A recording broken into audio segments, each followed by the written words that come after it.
Kianna Krauss, my beautiful twin, how are you doing today? I'm so good. How are you? It's been so long. Oh my God, how long has it been? Like a year? No, way longer than that. Like since I last spoke with you, that's when I was living with my old roommates. I think like almost like 2 years. God, yeah, because we collaborated on that one podcast episode that I was gosh, it was like this experimental thing. I'm very ashamed of it at this point because everyone is, when they look at their old work, but no, it was great. Your part was great. You were my therapist. Yes, I was indeed. I Those were remember. I clocked in for a minute. But we do talk quite frequently over text message or Instagram DM, whatever you want to call it. But Kiana, Mhm. who are you? I just said your name, but who are you? Some weird lady with some colored hair. No, I'm just kidding. Um, Hello.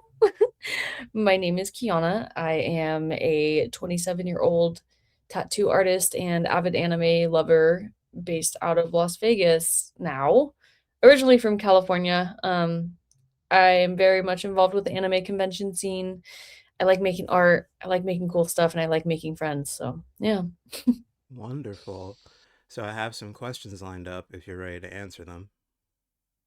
Yeah, hit me. Let's do it. Well, I won't hit you. I'm like 1,000 miles away, but It's okay. let me ask you, which came first, your love for art or your love for anime? And would you say that one inspired the other? I would definitely say my love for anime inspired my sense of art, but the love for art definitely what came first. My dad was an artist growing up, so I always watched him doodle and I was always doodling all the same. And like as a kid, you're just drawing whatever. And then I was introduced to anime when I was like 7 years old, which was Naruto.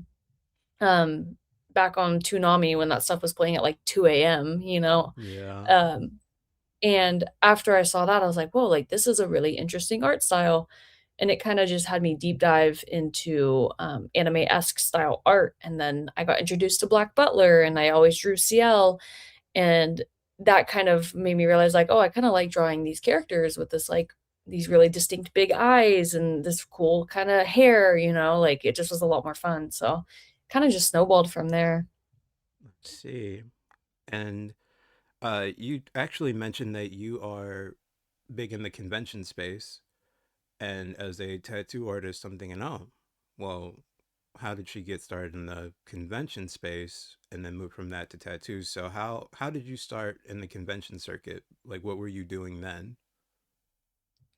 I actually grew up, as many have, being, like, super embarrassed of the fact that I watched anime because I got bullied for it, Mm, and that's just something that, like it's a staple experience that we all had to go through back in the early 2000s. right. Because back in those days, anime was for, like, the weird kids and the outcasts, which I'm very happy that that shifted, but that's just not how it used to be, so I never really went to anime conventions or anything, and then finally, when I was of an age where I just stopped giving a genuine hoot or holler about what people thought about me and my interests, I was like, "You know what? I'm gonna go to an anime convention." And at this point, I had already been doing anime art and, like, drawing my, like, anime baddies for probably a few years. Um, and when I went to my first anime convention, I was introduced to Artist Alley. I was like, "Whoa, hold on, like, you guys are all, like, individual, like, self artists, you're not corporations or businesses," and I was like, "Damn, like, if these people can sell their art here, like, maybe this is something I should look into." So, after that, I very quickly started researching, like, how do you get into Artist Alley? Oh, it's a application process. Oh, you have to apply, like, 6 months in advance. Oh, you need to, like, get all your stuff manufactured, so and then I was like, "Okay, this is gonna take a little bit more prep time than I thought." So, I didn't vend at my first convention until probably about 7 months after my I went to my first convention, because in the application process, they do ask for an example of, like, your booth setup and everything, and I didn't have a booth set up. I've never vended or, like, sold my art anywhere, you know? So I was like, okay." So a lot of cons did not take me because of that initially, but when I got into my first one, like, that's when it hit me. I was like, "Oh, wow, like, I can actually make a living off my art this way," you know? Because I had always told myself, like, art would be a really cool full-time job, but what from an outside perspective looking in, when you think of an artist full-time, you think of, like, someone painting and selling their painting at art exhibits, you know? Mhm. So you don't think about, like, anime conventions being an outlet for that and people doing that routinely, and then I met people, like, that was their full-time job is just selling at conventions and markets, like, every weekend, and I was like, "Oh, this is, like, feasible, this is sick." So, yeah, that's kind of how it dragged me into it, and then I've just been having a blast ever since. That is wonderful. That's honestly a great way to get started as a small business, just to say, because we have these people who run these small storefronts, or we have bakers, things like that. But to have someone who's just like, I want to make art, I want to sell it. I In your case, just like, I want to be a woman of the people. I find that to be very admirable. Yeah, it's definitely fun, and it's very fulfilling too because even though I am selling my art to people, you're also creating, like, a genuine connection with the person that's buying it because they can relate to it. You have a common interest. So, like, I do, like, a lot of Genshin fan art. I'll do a lot of, like, Chainsaw Man art. Like, I drew Makima, and then people are like, "Oh my god, like, I love Makima." And I'm like, "Oh my god, me too." You know, and you're not just like a business selling something to a customer for a quick buck. You're actually, like, being able to relate to that person and make a genuine connection with them off of a shared interest, and that just makes it, like, 100 times more special than just a transactional sale, you know? Well, definitely. Now, I know that art was actually a side hustle for you, even as a small business, because Mhm. for a long time you were in this managerial logistics position. So Mhm. I remember when you told me that you were doing an apprenticeship for tattooing, and I was just thinking, oh wow, that is quite the pivot. And I'm curious, what inspired that pivot? Yeah. It's actually kinda crazy because, like I kinda briefly mentioned earlier, art was always, like, the long-term goal. Like, I'd always told myself I would love to be a full-time artist and that be my only job. But as you get older, you become a realist and you realize, like, might not be, like, a heavy source of income. So, I always did the cons as, like you said, a side hustle, so I still worked my corporate job full time, because that was usually only weekends anyways, you know? And then upon doing that, I'm like, "Okay, like, I'm making some money, but definitely not as much as I do at my corporate job." Um, and that's fine. I was still having fun with it, you know? But I had met one of my tattoo artists and, like, I had gone to her, like, 4 or 5 times, and we had always chit-chatted about art because she was a really good oil painter too, Mhm. and she had told me, like, "Dude, your art is sick, like, this would make really cool tattoos," and I was like, "What? Really? Like, I've never really thought about that," and she's like, "Yeah, like, you should, like, start offering tattoo tickets or, like, look into getting an apprenticeship," and at that point, I was like, "That would be kinda crazy, but that would be cool," you know? Because before that, I just thought you had to be some, like, burly biker dude to be a tattoo artist and, like, have a beard, you know? I never really realized, like, anybody could do it, um, but definitely having that artistic background definitely helped, and lo and behold, I had some people I, like, mentioned that to some people, and they were like, "Dude, you should actually look into apprenticeship, that would be sick." One thing led to another, I ended up getting an apprenticeship, and I told my corporate job, like, "Hey, I think I'm gonna cut my hours back a little bit. I kinda wanna dive into this, you know, because unlike corporate jobs, tattooing can be done at any time of the day, you know? Like, Right. realistically speaking, you can take a client at any point, any day of the week. You're not, like, set corpo hours 9 to 5, you know? Yeah. Um, yeah, and one thing led to another, and I got pretty deep into the apprenticeship, and then my corporation, like the job I worked at, started suffering, and after 10 years there, they laid me off, because they were doing, like, a huge layoff, And, this is, like, the same point in my tattoo apprenticeship where I was now cleared to start taking clients and, like, get money out of it. Because before that, you're just doing free tattoos, you know?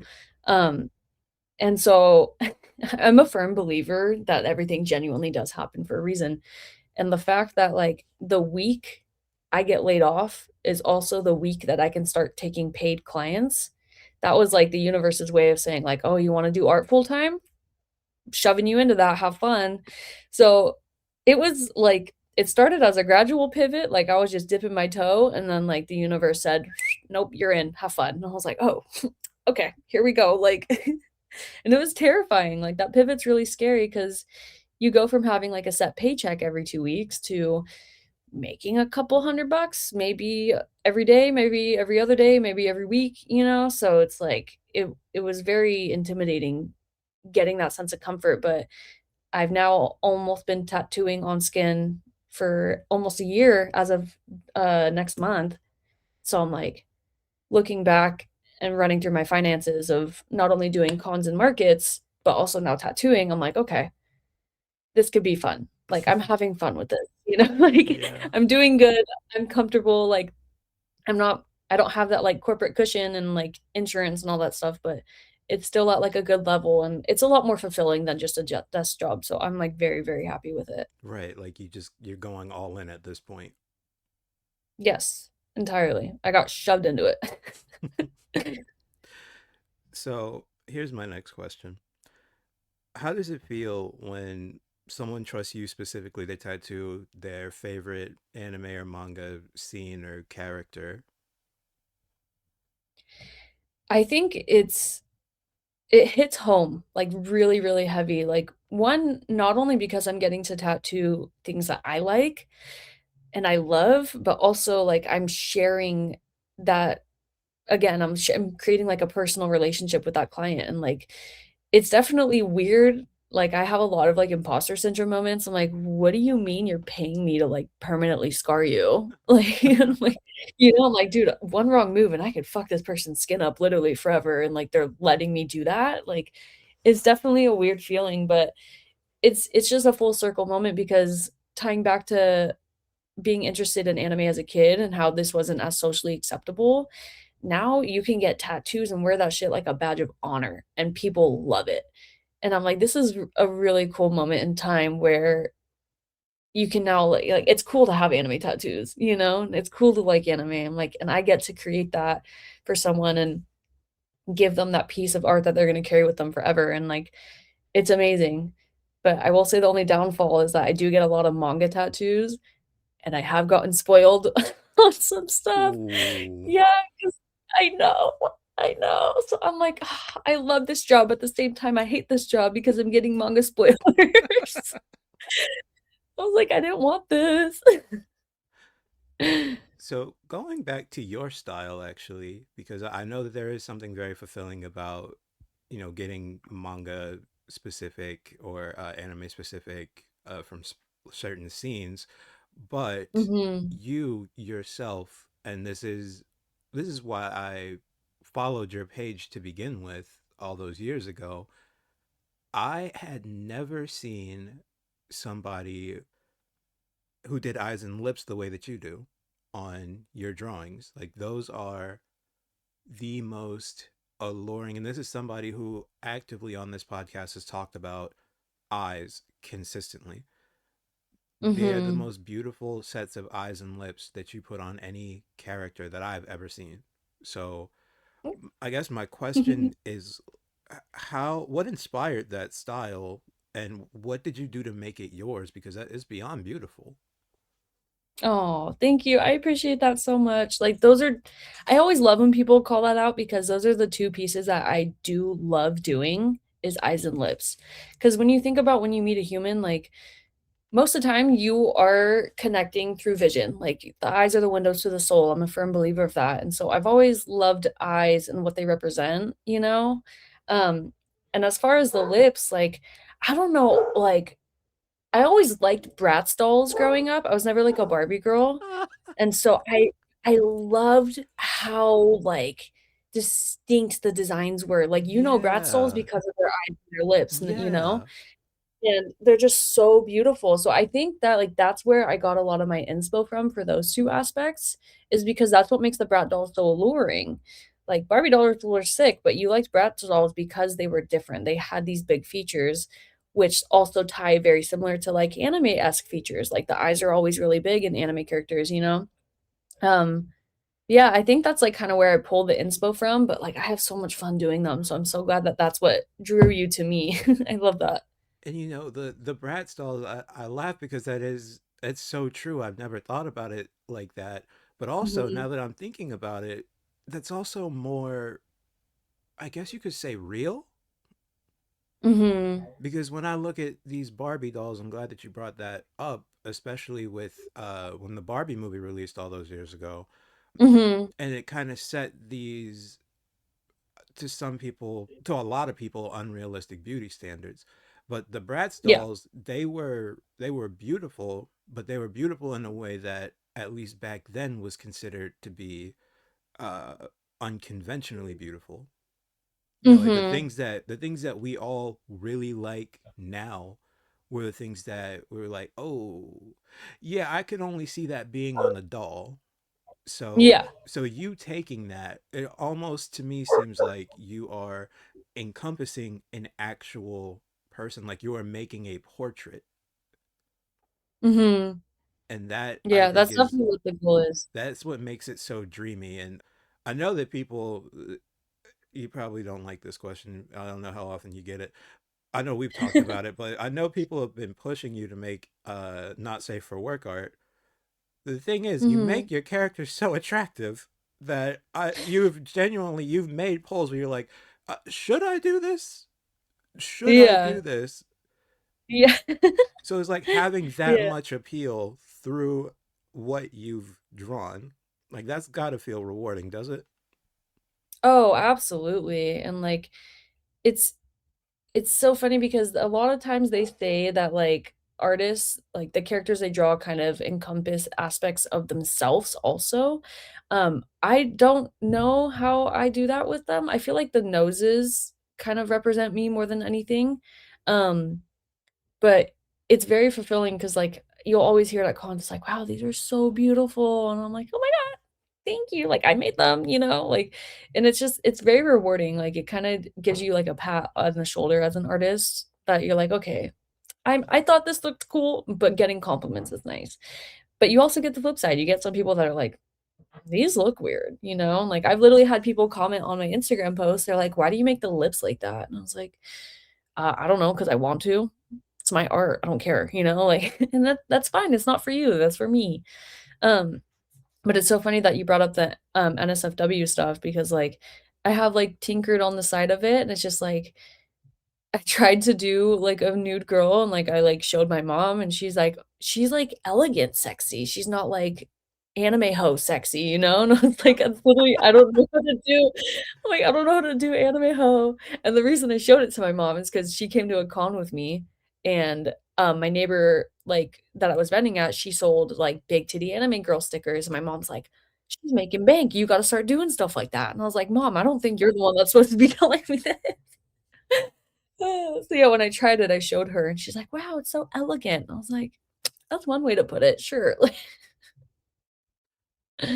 Actually, I'm so glad that you brought up your mom because I've noticed that you are very proud about your family, and you're very Mhm, proud. You always post your family, you post your dogs, and you also post your, and this is also going back to the design, you also post about your Mexican heritage.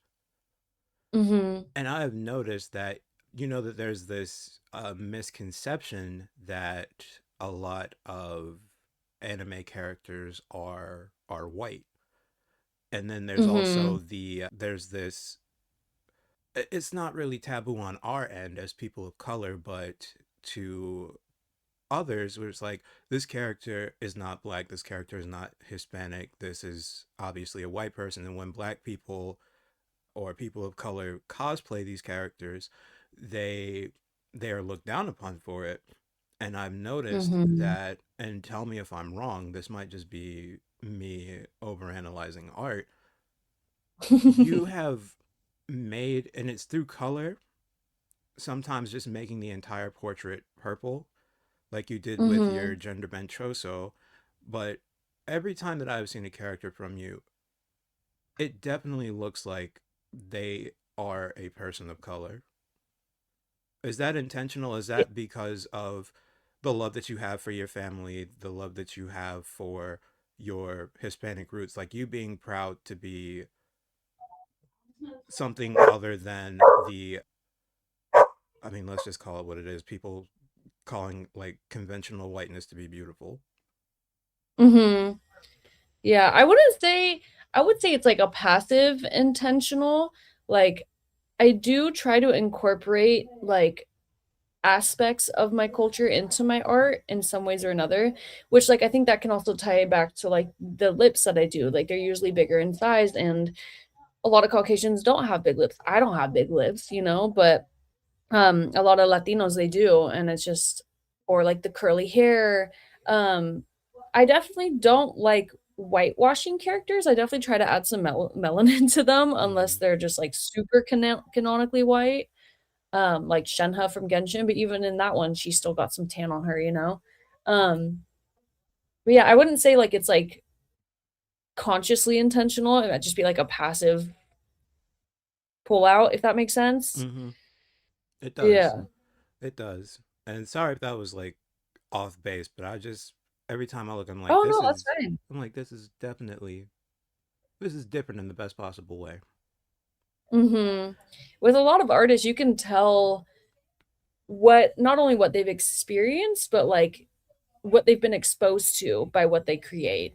Because you have, like, a lot of Japanese artists where a lot of their art is solely, like, traditional Japanese style-esque, so they have, like, the samurais, and then they have the geishas with the beautiful headpieces, like, that's a lot of their art, and it's showing, like, they were raised around that culture, they know how to, like, interpret it, they know how to create it and make it look beautiful on their own. Like, I couldn't do that because I was never raised around that kind of culture, so it's a I think you're kind of on the money with it, like, it wasn't intentional, but it's definitely there. Right. Right. Well, I appreciate that. Thank you for Yeah, being affirming about that. yeah. I try my best. We all need affirmation every now and then. We do. We do. So you briefly we briefly talked about this earlier where you said that wearing, your tattoos, your anime tattoos on your sleeve, when people trust you with this is is kind of like a badge of honor. But to get a little bit deeper into that, for me, tattoos are a way of expression in a way that Mhm, clothes, accessories, nothing else can really do. I've mhm. got about 13 different ones all across my arms. And Nice, I love that. like for me, there's a couple of aspects for it. It's like there's a control aspect. This is something that I personally can control.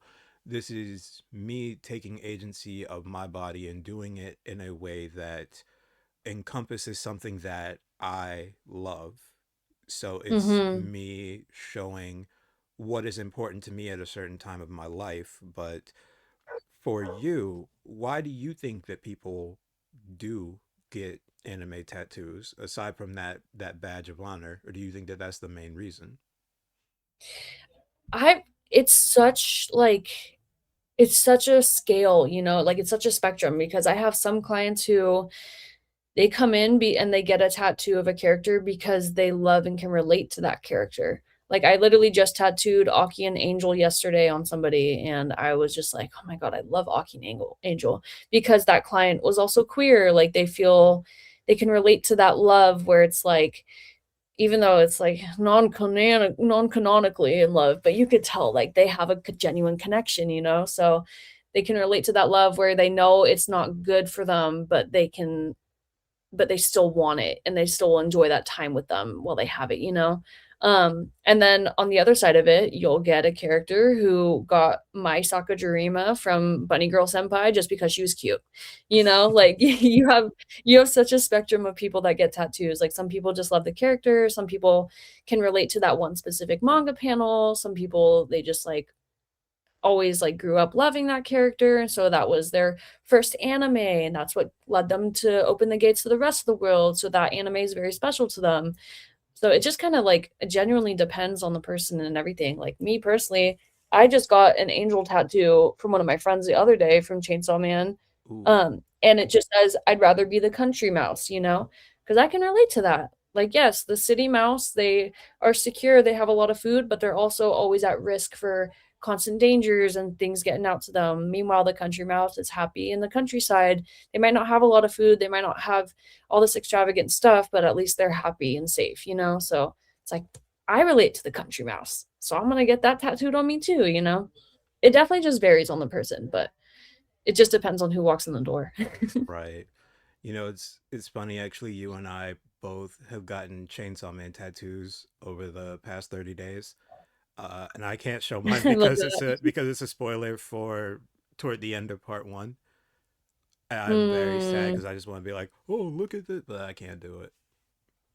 I finished part one, so you can show me maybe after we're done I recording so you will don't show you spoil. afterward. It's on my Instagram page, but I had to like put the red tape up, be like, "This is a spoiler Yeah, for spoiler. part one of Chainsaw Man." Then I had to put another one. It was like, "I'm telling you right now, this is a spoiler for part one of Chainsaw Man. Watch at your own Yeah, risk." And then I get yeah, it, and everyone's like, "Oh, this is so cute. This is so beautiful." Blah. Blah. I'm like, "Yeah, no, yeah. my tattoo artist is the best." Oh, I love that. So before we get to our last one, there's actually one question I didn't run by you first, but it was one that I did that on purpose because I wanted you to be able to like snap think about it. What is your favorite Mm. tattoo that you have gotten, and what is your favorite tattoo that you have done? Ooh, that's such a good question. I think I would say my favorite tattoo that I've gotten, I the experience wasn't the best, but I love it because it was my first tattoo and it I designed it and it's also like my favorite character ever. So I'll try to show it on the screen. But so I have this right here and it's just a hand holding a teacup from above, right? Mm-hmm. So this is my first tattoo that I ever got and it's a representation of Levi from Attack on Titan because Levi doesn't know how to hold mugs because he's from the underground, so he holds them from above. And I loved it so much because I was like, I'm so clever. This is a subtle anime reference. Like, no one's gonna get it unless they ask. So I'm like, yeah, this is like an Attack on Titan tattoo. And it's like it looks artsy though, because you would never guess that it's an anime reference, you know? So I think I love that one so, so much. And it's the simplest tattoo I have on my body. There's like no detail, no shading, no nothing, just line art. Mm-hmm. Because that's how I drew it. And I think that one's just like my favorite for sure, just because like that not only opened the gateway for me to start getting more tattoos, but that was also like my badge of honor. Like, okay, I am an official otaku. I have an anime tattoo, you know, like Yeah. yeah. I mean, it's so simple, but it's funny. And as far as like tattoos I've given, you would say like which is my favorite? That was the Mm-hmm. question, right? Yeah. I would say probably the first time that my favorite tattoo I've ever done was the first tattoo that I did that was my art. Like someone got one of my girls. Mm. Like she was an original character. She wasn't from an anime. She was this little demon shoddy. That's what I call her, my demon shoddy. And someone got her and I like nearly cried. I was like, "What do you mean you want my art on you forever? Like that's it's so special." I don't know. I like literally walked out of the shop crying after we were done because I was like, damn, someone just got my art on their body. Like, like that's crazy to me. Have you posted this like I when it was did. an art piece? Yes, yes. She's the girl that has she's like purple, black, and gray, and then she's got like the demon horns, and there's like a snake, a purple snake around her. You made a shirt with her, right? I did, because I loved her that much that she's on a Yeah. shirt and a hoodie and a crew neck. She's very special if you can't tell. So this is actually a question for me because I missed out on this. I think so. As young people, and I call you Mhm. my twin. We're actually your birthday's May 28th, right? Yeah. So we are actually born about 363 days apart. Mhm. So close enough. We're both May babies, end of May, so we just call each other twin. Yes. People in our age group, we are in horrible debt. We love retail therapy Snaps to that. when we have the money, despite being in it. So I didn't have the money, and you ran out of this one shirt called the Sad Girls shirt. Do you remember Sad Girls? Yes, I love my sad girls. Is They're right Sad there. Girls ever coming You see 'em up back? there. Oh yeah, I can see that. Is the Sad Girl shirt I ever coming back? I definitely want to bring her back, bring them back because they were really good. It's just I'm trying to figure out if I wanna put them on a white tee again or black tee. Um, and also the main reason being I made those myself. Mm. My old school had a DTG printer, so I was, like, hand printing each one.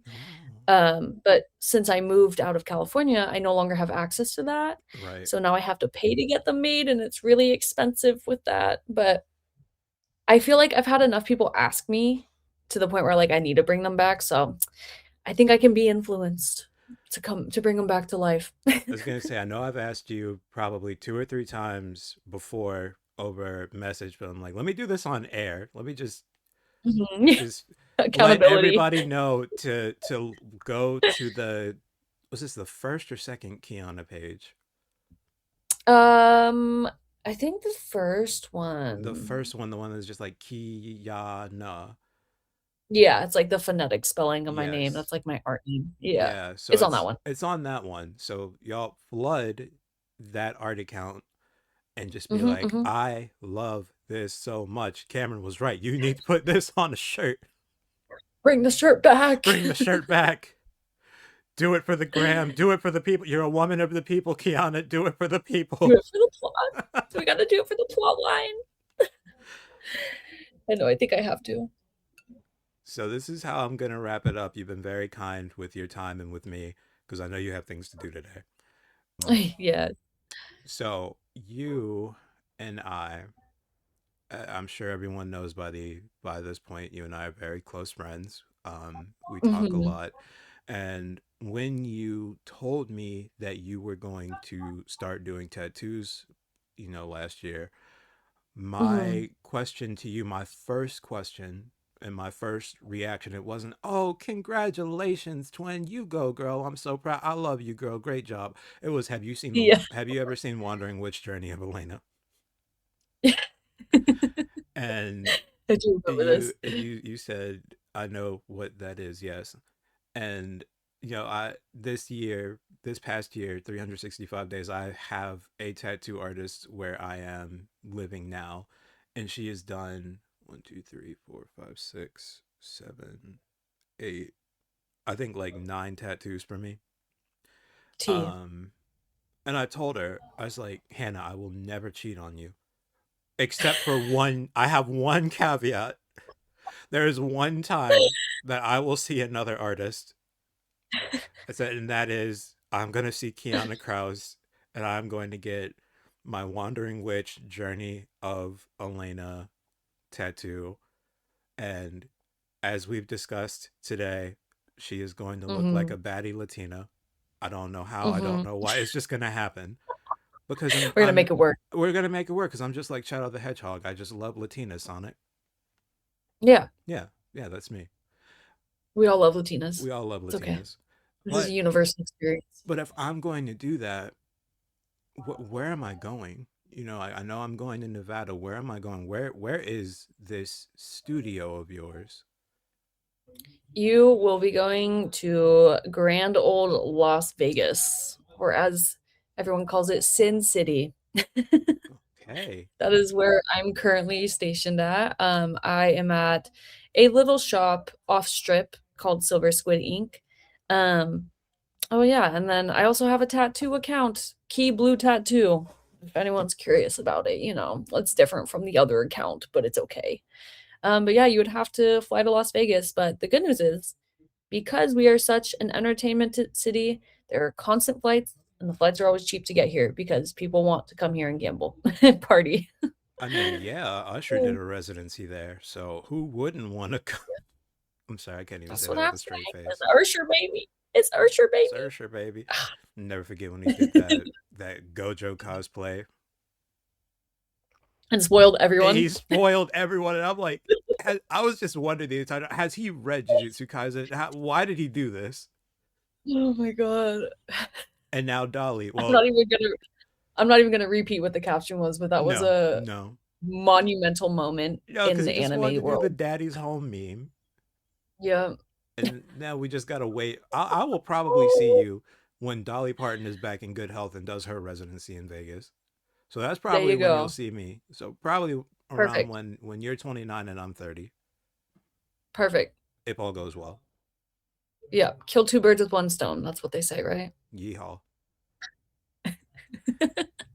So, Kiana, if they want to, the people who are watching this, who are listening to this, if they want to follow you on any of your social platforms, because you have three, what are they? I know. One of them is my personal account. I don't always plug that one specifically for stuff like this. Um, and the reason being is because I've had tattoo clients that have gotten a little creepy, and that's fine. But don't hit me up if you just want to hit on me. Hit me up if you want a tattoo. Then Because I'm you like, have two accounts. What are they? I have 2 accounts, yes. So, I have my main art account, which is what you and I have become friends on initially, and that one is Kianna, Keyyahnuh. It's just the phonetic spelling of my name. I didn't know any other cutesy art name to name myself, and I figured that was kinda cool. It's recognizable. Yeah. Yeah, and that's where I post a lot of my digital art or just stuff that's, like, not tattoos, and then my tattoo account is Key Blue Tattoo. And that's pretty much it. Simple, Key, and then blue tattoo. Well, Kiana, I've had a lot of fun with you. I really Yee, me appreciate you too. hanging out with me. Let's not make it 2 years for us to have heard each other's voice again, because Yes. now that you said that, I feel slightly called out. It's like you haven't talked to No, me me in too. 2 years. That's partially my fault too, because I know we've been trying to get this episode done for a long time, and life has been I think we've chaotic. actually So been thank trying to get you this for done working for with me. a year, actually. Yeah, literally since I started tattooing. Oh my god. But you know what? In hindsight, I'm glad that we waited this long because now that I've had enough experience under my belt and enough tattoos to be able to answer the questions like favorite versus non and whatnot, I think we did it at a proper time. Yeah. And on top of that, I really like the hairstyle you have today. Oh, thank you. This is my haven't washed it in like 3 days, but I just got it colored on Monday, so it's very bright. Gotcha. This is just what it is. I'm bald. It's beautiful. It's great. Thank you. Yes, bald is beautiful. Yeah, that's what we say. Bald is beautiful. Bald is beautiful. And yeah, I've got a arm or a rib cage or something waiting for you in a couple years. But Perfect. Can't wait to stab you. yes, can't wait to be stabbed. I love being stabbed by beautiful women. That is my favorite pastime. Oh, So, Kiana, I I love love it. you. I will see you later. Love you, Cameron. Thank you so much for having me on and chatting with me again. Of course. And to everyone listening, thank you for listening. Thank you for hanging out with us. And I will see you next time. Yeah, bye.